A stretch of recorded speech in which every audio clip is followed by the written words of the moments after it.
লাগাতার হামলায় গাজায় নিহত আরও ৭৫, নিরাপদ আশ্রয় মিলছে না কোথাও।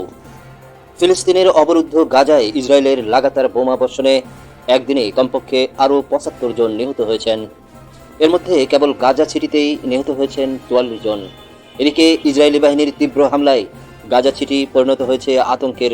টানা বোমা বর্ষণে বিধ্বস্ত হচ্ছে পাড়া মহল্লা, প্রাণ হারাচ্ছেন বহু সংখ্যক ফিলিস্তিনি, আর আশ্রয়ের খোঁজে পালিয়েও নিরাপত্তা পাচ্ছেন না কেউ। শুক্রবার ৫ সেপ্টেম্বর এক প্রতিবেদনে এই তথ্য জানিয়েছে সংবাদ মাধ্যম আল জাজিরা। সংবাদ মাধ্যমটি বলছে, ইসরায়েলি সেনাবাহিনীর নির্বিচার বোমা বর্ষণে ধ্বংসস্তূপে পরিণত হচ্ছে গাজা সিটির পাড়া মহল্লা। আতঙ্কে পালাতে চাইছেন মানুষ, কিন্তু গোটা উপত্যকাতেই নিরাপদ আশ্রয় নেই। টানা ২৩ মাস ধরে চলছে এ নির্মম হামলা।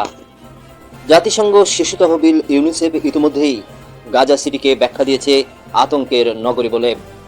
বৃহস্পতিবার তাল আল হাওয়া এলাকায় একটি তাঁবুতে ইসরায়েলি হামলায় একই পরিবারের ৫ জন নিহত হন, যাদের মধ্যে ৩ জনই শিশু।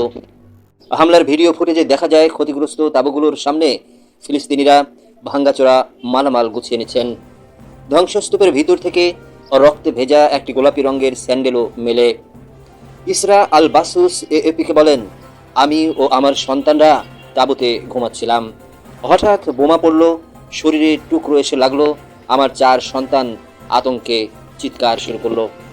গাজা সিটির জৈতুন, সাবরা, তুফা, নাসরা ও সুজাইয়া এলাকায় ভয়াবহ বোমাবর্ষণের খবর পাওয়া গেছে। তুফা পাড়ায় অন্তত ৮ জন নিহত ও বহু আহত হয়েছেন বলে জানান সিভিল ডিফেন্সের মুখপাত্র মাহমুদ বাসাল। গুজাইয়ায় একটি আবাসিক ভবনে বিমান হামলায় ২ জন নিহত হয়েছেন, আর জৈতুনে ধ্বংসস্তূপ থেকে আল ঘাব পরিবারের ৩ জনের মরদেহ উদ্ধার করা হয়েছে। আল জাজিরার সাংবাদিক হানি মাহমুদ জানান, মানুষ এক জায়গা থেকে আরেক জায়গায় পালাচ্ছেন নিরাপত্তার খোঁজে, কিন্তু যেখানে যাচ্ছেন সেখানেও ইসরায়েলি বিমান ও গোলাবর্ষণ তাদের পিছু ছাড়ছে না। অনেকে আশ্রয় নিয়েছিলেন শেখ রাদওয়ান এলাকায়, কিন্তু সেখানে ইসরায়েলি ট্যাঙ্ক ঢুকে ঘরবাড়ি ধ্বংস করেছে, তাঁবুতে আগুন ধরিয়ে দিয়েছে। হাসপাতালগুলোতে মৃত ও আহতের ঢল নেমেছে। আল শিফা হাসপাতালে মর্গের মেঝেতে লাশ সারিবদ্ধভাবে রাখা। বাইরে এক মা তার নিহত সন্তানের মাথায় হাত বুলিয়ে কাঁদছিলেন আর বলছিলেন, আমাকে ফেলে কোথায় গেলে বাবা, কেন? ইউনিসেফের মধ্যপ্রাচ্য ও উত্তর আফ্রিকার যোগাযোগ কর্মকর্তা টেস ইনগ্রাম সতর্ক করে বলেছেন, প্রায় ১০ লাখ মানুষ আটকা পড়েছেন এই ভয় পালানো জানাজায় ভরা নগরীতে। শুধু বৃহস্পতিবারই গাজা সিটিতে নিহত হয়েছেন ৪৪ জন। ইসরায়েলি সেনাদের তথ্য অনুযায়ী তারা এখন গাজা সিটিতে ৪০% নিয়ন্ত্রণ নিয়েছে এবং আগামী দিনগুলোতে অভিযান আরও জোরদার করবে। আল জাজিরার সানাদ ফ্যাক্ট চেকিং এজেন্সি স্যাটেলাইট ছবিতে অন্তত ৫২টি ইসরায়েলি সামরিক যান জৈতুন এলাকায় মোতায়েন থাকতে দেখেছে।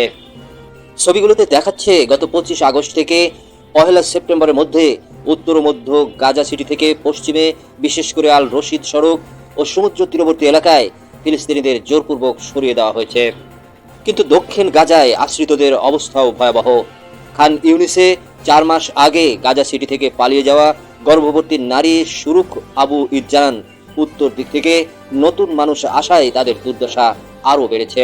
তিনি বলেন, কোনো গোপনীয়তা নেই, শান্তিও নেই। যেখানে যাচ্ছেন ফিলিস্তিনিরা মৃত্যু ও ধ্বংসের মুখোমুখি হচ্ছেন। বৃহস্পতিবার নুসাইরাত শরণার্থী শিবিরে ইসরায়েলি হামলায় ৭ জন নিহত হন, যাদের মধ্যে ৩ জন শিশু। এছাড়া রাফাহতে ত্রাণ নেওয়ার জন্য জড়ো হওয়া মানুষদের উপরও গুলি চালায় সেনারা। সেখানে ৭ জন নিহত ও আরও অনেকে আহত হন। বৃহস্পতিবার ভোর থেকে ইসরায়েলি স্থল ও বিমান হামলায় পুরো উপত্যকা জুড়ে নিহত হয়েছেন ৭৫ জন।